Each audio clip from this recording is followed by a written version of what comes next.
more. Rayas and the Nayakas, then after that introduction, then after that major innovation in the empire related to the Nayakas. Then Vijayanagar, the capital and its environs title चल रहा था जिसमें water resources was complete.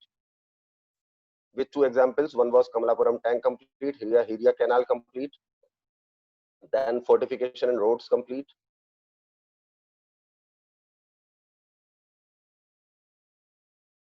Okay. Now इसमें हमने reference Abdul Razzaq का भी लिया था. After taking the reference of Abdul Razzaq we also try to understand the answer of the question that why the agricultural tracts were incorporated within the fortified area. ये भी हमने पढ़ लिया. Then after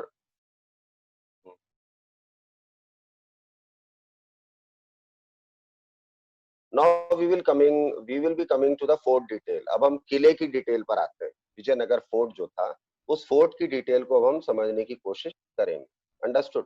firstly typical features में आते हैं. Firstly the fort which was made, Vijayanagara fort जो बना हुआ था, that fort was completely made in the style termed as Indo Islamic. यानी कि मिक्स्ड स्टाइल में वो पूरा का पूरा इंफ्रास्ट्रक्चराइज हुआ था.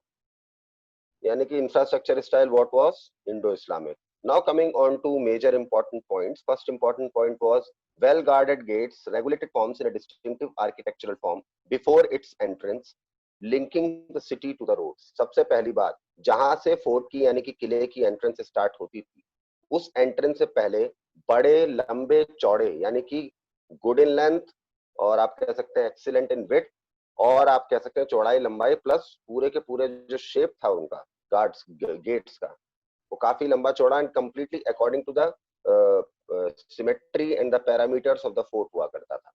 तो एंट्रेंस से पहले गार्ड्स हुआ करते थे जो प्रॉपरली गार्डेड होते थे. अंडरस्टूड. और डिस्टिंक्टिव आर्किटेक्चरल फॉर्म में उनका कंस्ट्रक्शन किया गया होता था. मतलब अकॉर्डिंगली जो भी है हर गेट का कंस्ट्रक्शन अकॉर्डिंगली डिस्टिंक्टिव था एक दूसरे से और खुद की ही एक आर्किटेक्चरल फॉर्म थी उनकी. सेकंड मोस्ट इंपॉर्टेंट पॉइंट, वो गेट्स बने फिर वहां से एंट्रेंस स्टार्ट होती थी और फिर उस एंट्रेंस से जो है सारी रोड्स निकल जाती थी इंटरनल सिटी के लिए. यानी कि we can say that the roads were the medium to connect the entrance to that gate, to the guarded gates along with to the whole city inside that gate. Understood. Second point आ जाते हैं arch. Arch को हम कहते हैं curves. Mathematical term होता है arch. उसको हम मैथमेटिकली अगर दूसरे शब्द में इजीली समझे तो कर्व्स सपोर्टिंग ब्रिजेस और रूफ्स. भाई देखिए, जो इंटरनली अगर आप कह सकते हैं किले, पहले अगर आप पुराने किलों के बारे में थोड़ा सा पढ़ेंगे और स्टडी करेंगे तो आपको में पता चला कि दो तरह की चीजों का यूज करते थे from time to time, from place to place, bridges और रूफ्स. अंडरस्टूड. और उन ब्रिजेस और रूफ्स क्योंकि वो इतने लंबे लंबे और चौड़े चौड़े और इतने ग्रैंडियर स्केल के ब्रिजेस और रूफ्स बनाए जाते थे कि उनको सपोर्ट आप नॉर्मली पिलर्स पे तो कर नहीं सकते.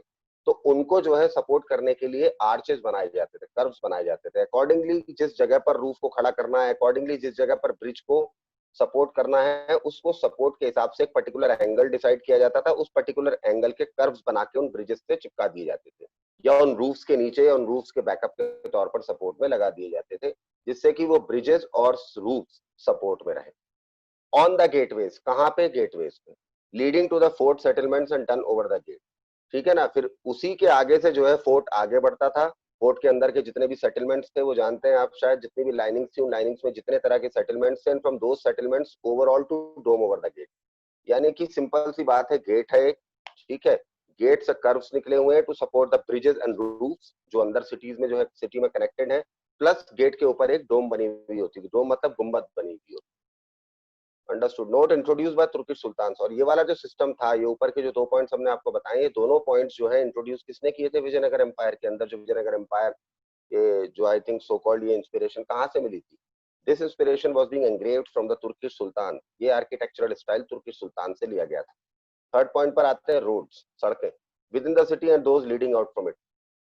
रोड्स कौन सी रोड्स थी? एक तो जो एंट्रेंस से शुरू होती थी और विद इन द सिटी जगह जगह पर जाकर लिंक करती थी सिटी को. And secondly leading out from it. और एक वो चीज जो सिटी से बाहर की तरफ आती थी, गेट की तरफ. तो वही चीजें थी. First of all first point was that generally bounded around through the valleys.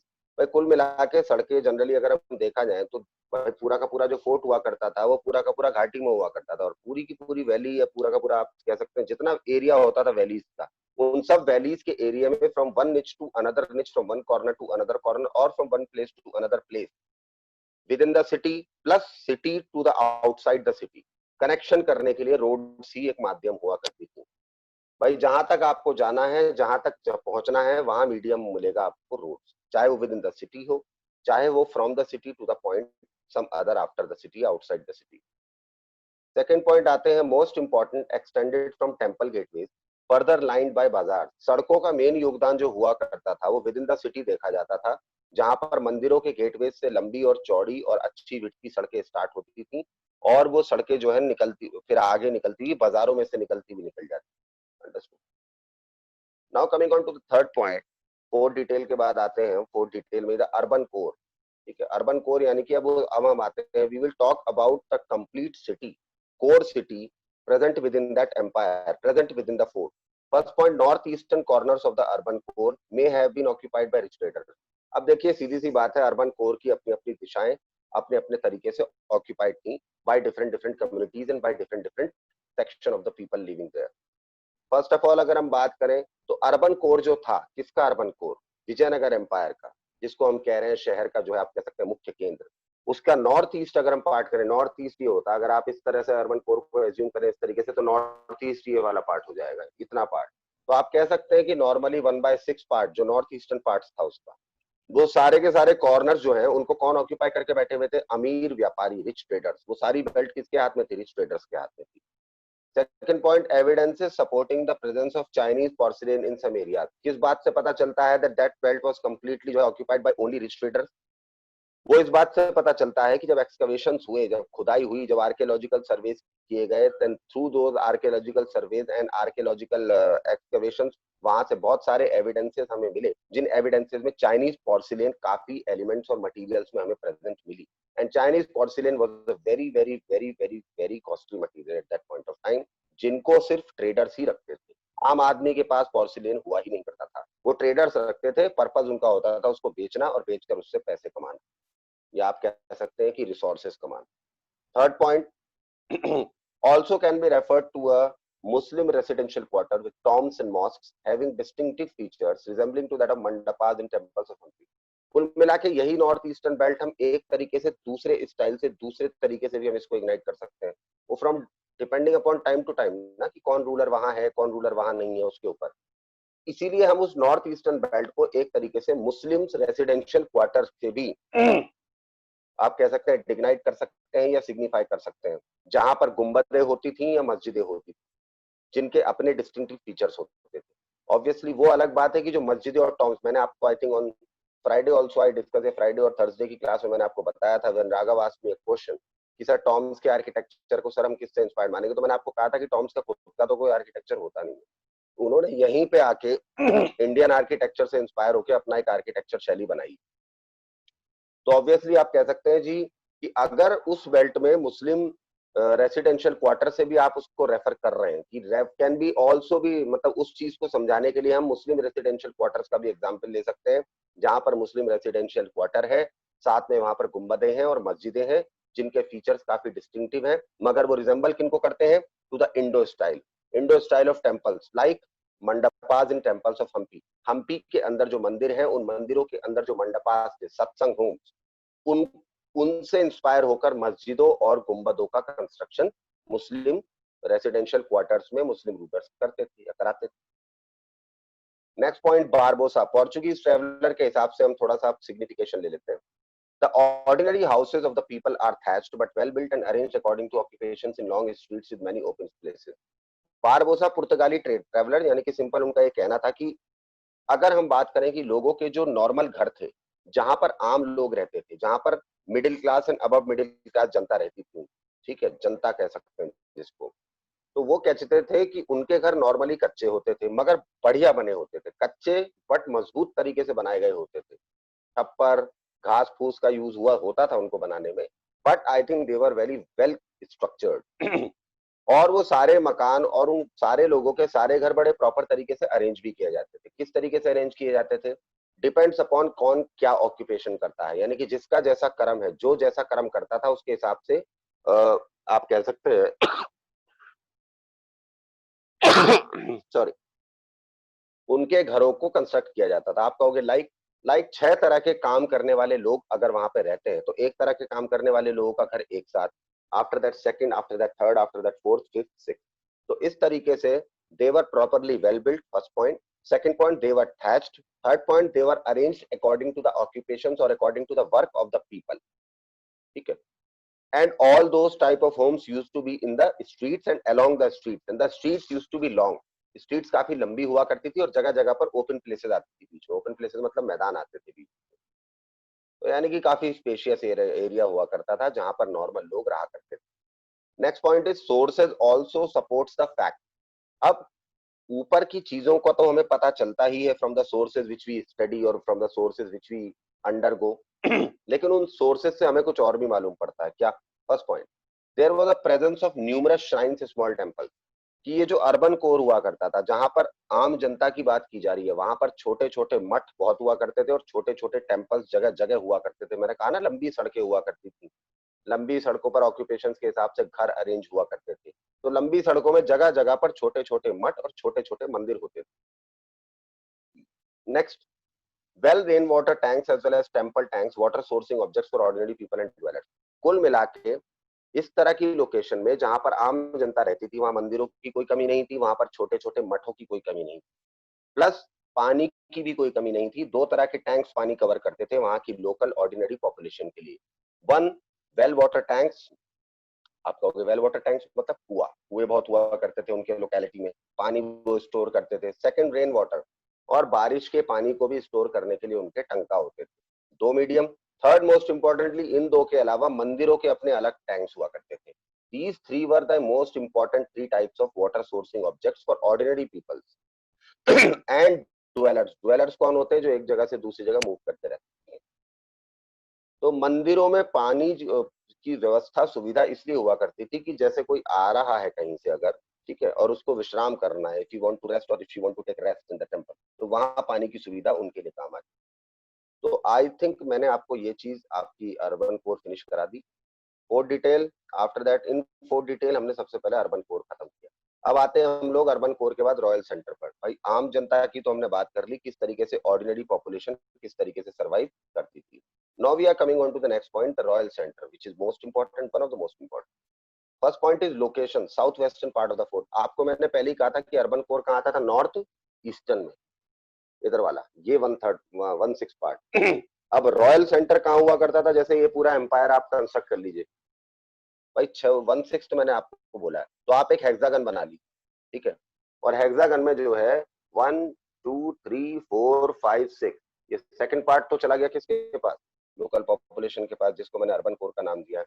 अब रॉयल सेंटर की बात कर रहे हैं। रॉयल सेंटर की अगर मैं बात करूंगा, साउथ वेस्टर्न की बात हो रही है। साउथ कौन सा होगा? 1 2 3 नहीं, 1 2 3 ये थर्ड पार्ट होगा, 3 4 पार्ट होगा, ठीक है, और 5 6, तो ये फोर्थ वाला जो साउथ पार्ट होगा, उसके बाद ये साउथ वेस्टर्न बात कर रहे हैं, तो फिफ्थ वाला जो एज होगा, यानी कि ये है हेक्सागन इस तरह से। तो ये साउथ है, साउथ वेस्टर्न कौन सा होगा? ये वाला। तो ये वाला पार्ट साउथ वेस्टर्न हो जाएगा। अंडरस्टूड? तो इस वाले पार्ट को आप साउथ वेस्टर्न मार्क कर लीजिए। नेक्स्ट पॉइंट, इसकी खास बात क्या हुआ करती थी? Included over 60 temples, acted as a source to legitimise the authority of the rulers.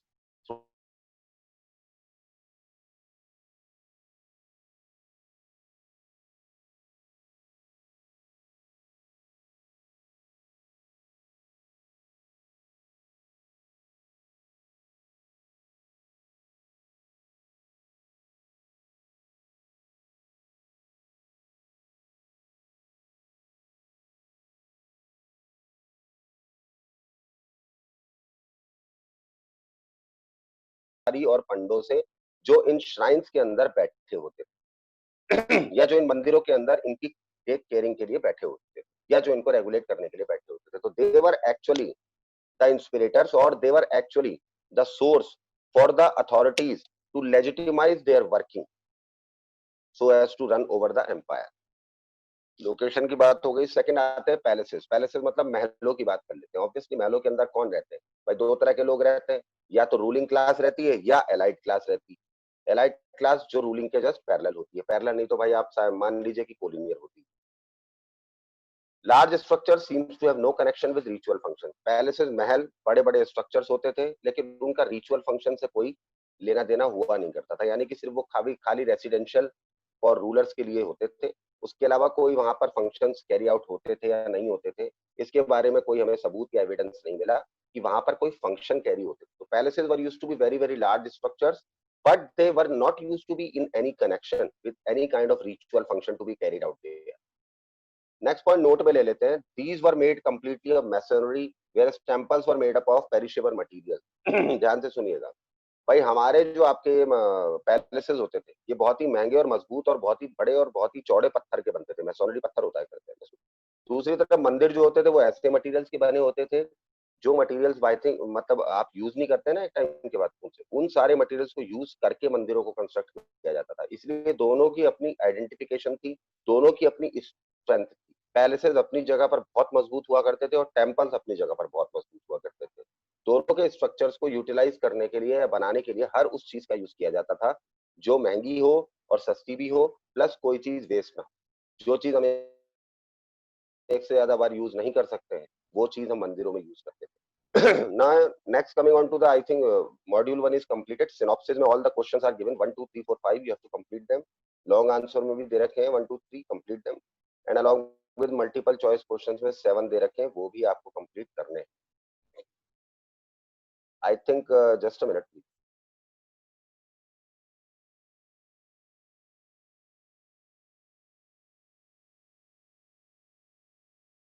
कुल मिला के in this week I think till Friday my target is to complete this chapter. Till Friday we will complete this chapter. Today I think is 4th 5th 6th 7th 8th